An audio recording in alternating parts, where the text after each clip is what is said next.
నమస్తే, నేను మీ అశ్విని కుమార్. తెలంగాణ బీజేపీకి నూతన అధ్యక్షుడు రావచ్చని తెలుస్తుంది. ప్రస్తుతానికి ఈటల రాజేందర్ మల్కాజ్గిరి ఎంపీ, ఆయన పేరైతే బాగా వినబడుతోంది. ఎవరొచ్చినా కూడా మార్పు అనేది అయితే స్పష్టమనేదైతే సంకేతాలు అందుతున్నాయి. నూతన తెలంగాణ బీజేపీ అధ్యక్షుడికి ముందు పెద్ద సవాల్ ఏంటంటే రాబోయే గ్రేటర్ హైదరాబాద్ ఎన్నికలు.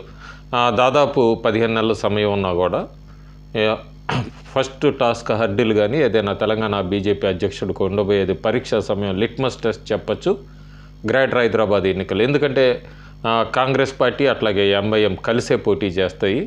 అప్పుడు బీజేపీ వర్సెస్ అన్నది ఉంటుంది గ్రేటర్ హైదరాబాద్లో.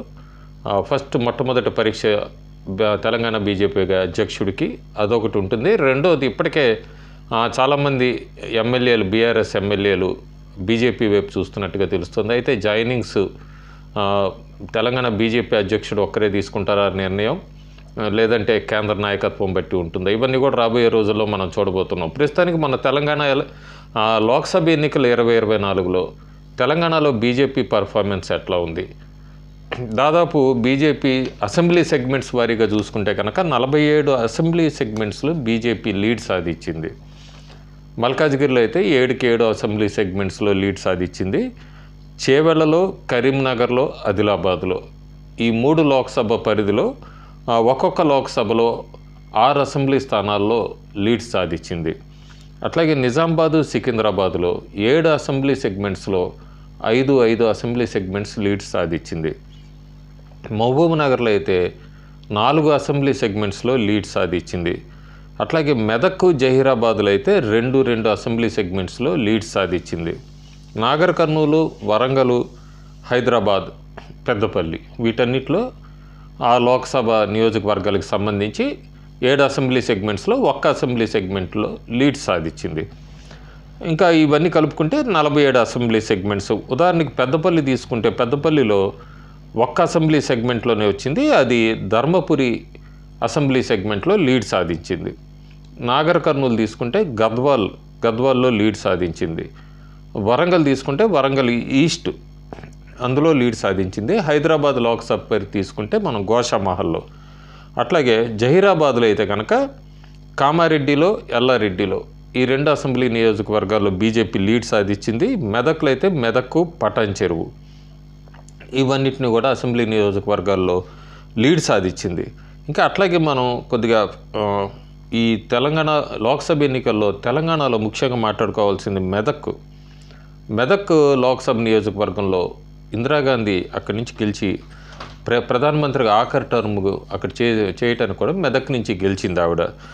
అంతేకాకుండా మెదక్ టీఆర్ఎస్కి, అప్పటి టీఆర్ఎస్ ఇప్పుడు బీఆర్ఎస్కి దాదాపు 20 సంవత్సరాల నుంచి గట్టి స్ట్రాంగ్ హోల్డ్ పట్టున్న నియోజకవర్గం, లోక్సభ నియోజకవర్గం మెదక్. అందులో మొట్టమొదటిసారి బీజేపీ సొంతంగా నుంచొని ఎవరితో పొత్తు లేకుండా గెలవటం 2024లో. అది కూడా గమనించాల్సిన విషయం. ఎందుకంటే అంతకుముందు 99లో గెలిచింది, కానీ అది టీడీపీ పొత్తుతో గెలిచింది.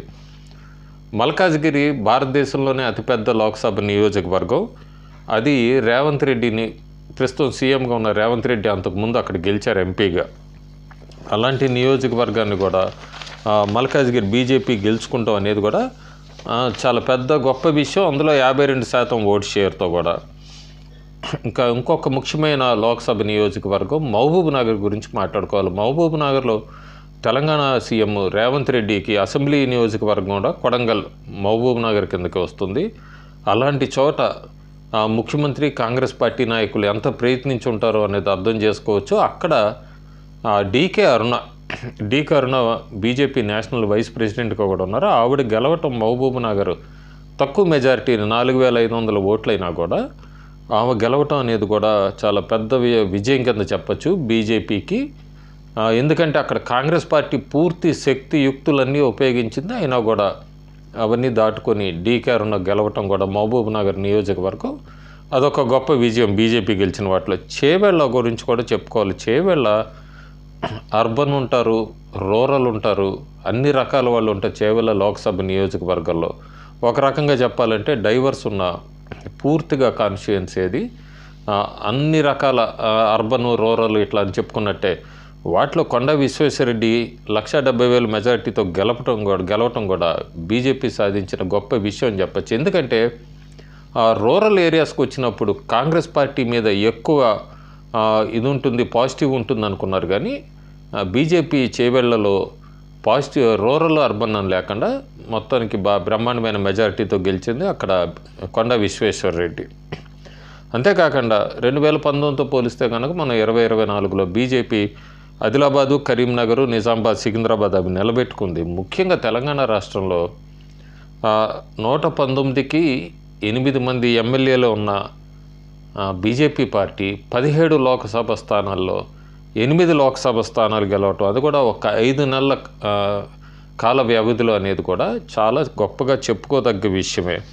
ఇంకా ప్రస్తుతం తెలంగాణ లోక్సభ ఎన్నికల తర్వాత ఒకవేళ అసెంబ్లీ సీట్ల ప్రొజెక్షన్స్ కనుక చూసుకుంటే ఆ లోక్సభ ఎన్నికల ఫలితాల మీద కనుక మనం అసెంబ్లీ స్థానాన్ని విశ్లేషించుకుంటే కనుక దాదాపు కాంగ్రెస్ పార్టీ 61 స్థానాల కింద చెప్పుకోవచ్చు మనం. బీజేపీ 47 స్థానాల దాకా చెప్పుకోవచ్చు. MIM 6, BRS 3. సో ఈ నెంబరు రఫ్గా మనం లోక్సభ ఎన్నికల దాని మీద విశ్లేషించుకుంటే 2023 డిసెంబర్లో తెలంగాణ లోక్సభ ఎన్నికలు జరిగినప్పుడు కూడా దాదాపు అందరూ కూడా ఇప్పుడు నేను చెప్పిన ఈ అసెంబ్లీ నియోజకవర్గాల్ని బీజేపీ గెలుచుకుంటుంది అనుకున్నారు. దాదాపు 25 నుంచి 30 మధ్య అసెంబ్లీ నియోజకవర్గాల్లో బీజేపీ గెలుచుకోవచ్చు అని చెప్పి 2023 అసెంబ్లీ ఎన్నికలప్పుడు ఊహించి ప్రిడిక్ట్ చేసింది. ఇప్పుడు గెలిచిన లోక్సభ స్థానాల్లో పరిధిలో వచ్చే ఆ అసెంబ్లీ సెగ్మెంట్సే. దాదాపు ఇప్పుడు 47 ఇచ్చారు, కానీ అప్పుడు ఆ అసెంబ్లీ ఎన్నికలప్పుడైతే 25 నుంచి 35 మధ్యలో కూడా ప్రిడిక్ట్ చేసినవన్నీ కూడా ఇవే అసెంబ్లీ స్థానాలు. తెలంగాణ బీజేపీ నాయకత్వం అట్లాగే ఢిల్లీ నాయకత్వం కూడా ఫోకస్ పెట్టింది కూడా ఎక్కువగా ఇవే అసెంబ్లీ స్థానాలు. అయితే అప్పుడు అంచనాలు తారుమారయ్యాయి. కానీ లోక్సభ ఎన్నికలకు వచ్చినప్పుడు మాత్రం ఆ అసెంబ్లీ సెగ్మెంట్స్ ఏవైతే గెలుస్తారనుకున్నారో ఆ అసెంబ్లీలో సెగ్మెంట్స్లో లీడ్ రావటం వల్లనే బీజేపీ దాదాపు 8 లోక్సభ స్థానాల్లో విజయకేతనం ఎగరవేసింది. Thank you.